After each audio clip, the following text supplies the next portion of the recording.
Hello. Today I'm going to talk to you about effectiveness of COVID-19 vaccines against the Delta variant. So, this study looks at two different vaccines and two different variants. So, I just wanted to introduce them real quick. The two vaccines that we're looking at are the Pfizer and BioNTech vaccine, which is an mRNA vaccine. And then this ChAdOx1 and COVID-19 is actually the Oxford AstraZeneca vaccine, and that's an adenoviral vector vaccine. So down here, I have some images. This first one on the left is looking at that mRNA vaccine, like the basics of what's happening. You start with this synthetic viral mRNA, and it's injected into you, and then it can be translated, and we end up with these viral proteins. The adenoviral vector has a couple more steps. Essentially, you're being injected with like modified adenoviruses, and they enter your cell, and they have that DNA that encodes for the spike proteins, which is what it's targeting. And eventually, your body makes these antibodies for the spike protein. So there are a couple more steps in the adenoviral vector vaccine immunology, but we're not worried about that in this study. The two different variants that we're looking at are the Delta and Alpha. The Delta variant, it has some mutations that have happened essentially that cause it to have increased replication capabilities. And that means that it can have higher viral loads, and that kind of makes it more transmissible typically. The alpha variant is sort of the one that, like, when you think of coronavirus with COVID-19, like that's kind of the one that a lot of people had, um, originally found in the UK. So, because this study is looking at the effectiveness of vaccines, I thought it was important to sort of talk about what that means. So, effectiveness, there are three different things that kind of determine that with vaccines. And the one that we're looking at in this study is relating to virus factors, and that is with those variants. Have they had some sort of mutations that have helped it infect people better? Other factors include population host factors and programmatic factors. Population host factors is like, do different population groups respond differently to a vaccine for some reason? And then programmatic factors is like, was the vaccine stored and handled properly? Did people adhere to the schedule of dosing properly? So the research focus of this study was to estimate and compare the effectiveness of vaccination against the Delta variant and the predominant strain, being the Alpha. They really used two approaches to answer this question, or to really look into this question here. And the first part of it was this test negative case control study. And what that means is they were comparing vaccination status in symptomatic COVID-19 patients with the symptomatic patients who tested negative. So essentially, let's say, you've got a clinic and people are, going in because they have symptoms to get tested, and there are people who test positive, and then those that test negative. And those that test negative, they sort of use them as the control group. And then those who test positive are like the experimental group, if you're thinking about like a traditional experiment style. And then the other part of the study was secondary analysis stuff. And they were really looking into the math side of things to try and estimate this proportion of Delta to Alpha cases based on vaccine status.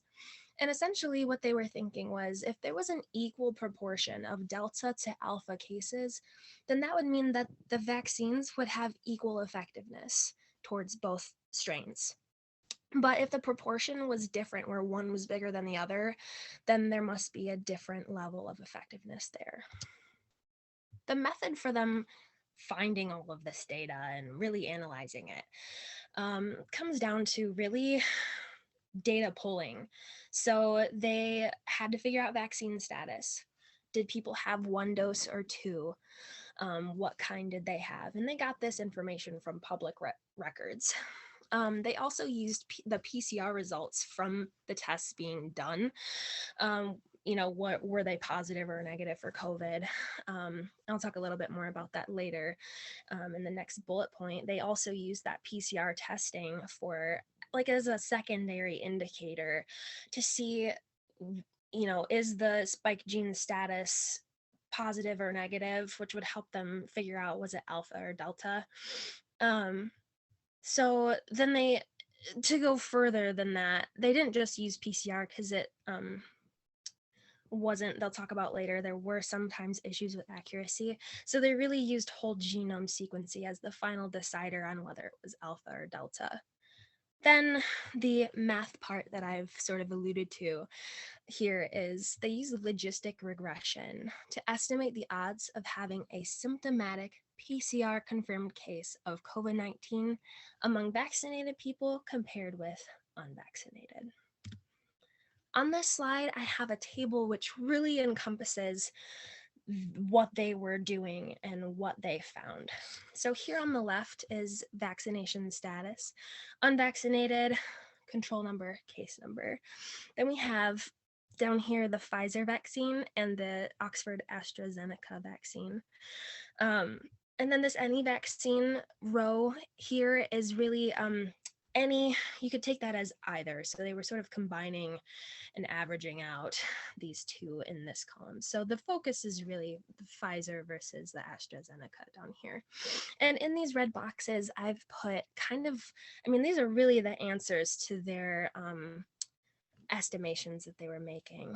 So in this column, we have the alpha variant data, and in this column, we have the delta variant.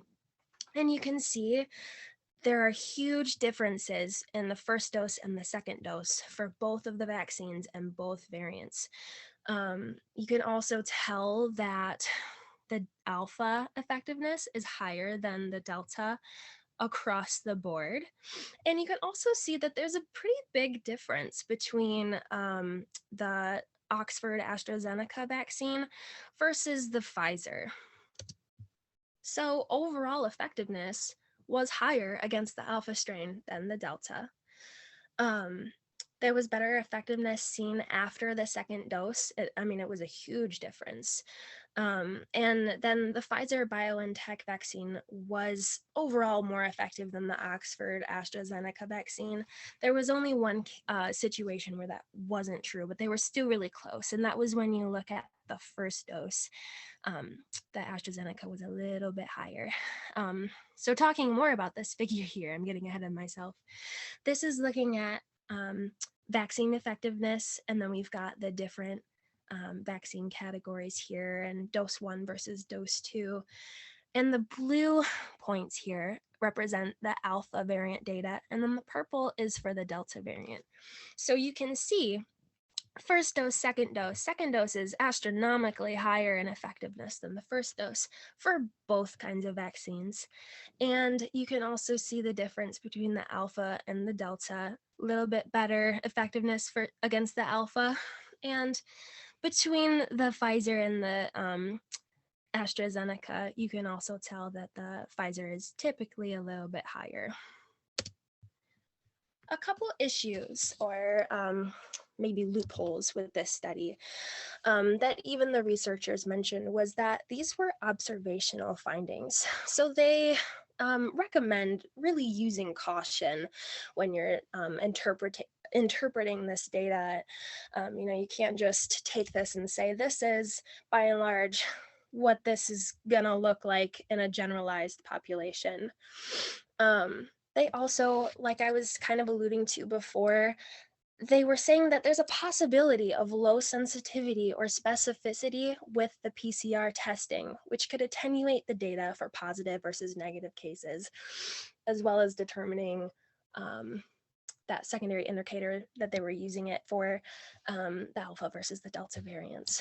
And then the last thing is They were saying that differences in vaccine coverage for population groups that may have more or less exposure to the Delta variant could affect the secondary analysis.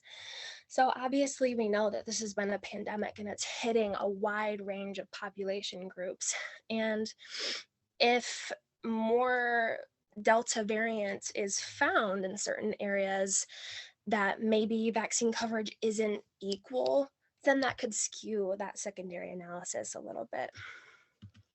On this slide, I just have my citations, but that is it. Thank you for watching.